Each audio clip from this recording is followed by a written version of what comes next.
Pumpkin and chia seed balls.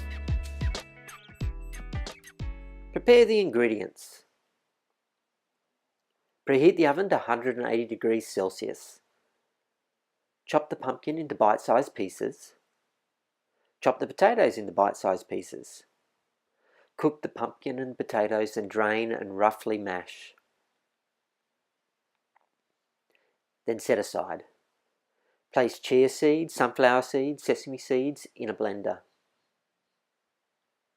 And blend for about a minute. Heat a frying pan on a high heat, add half a cup of water, add the onion and the garlic and saute for 2 or 3 minutes. Add the grated vegetables, corn kernels, and cook for 3 to 4 minutes. Combine all ingredients in a large bowl. Add 1 tablespoon of cumin powder, add 1 tablespoon of coriander powder, add salt and pepper to taste, mix well,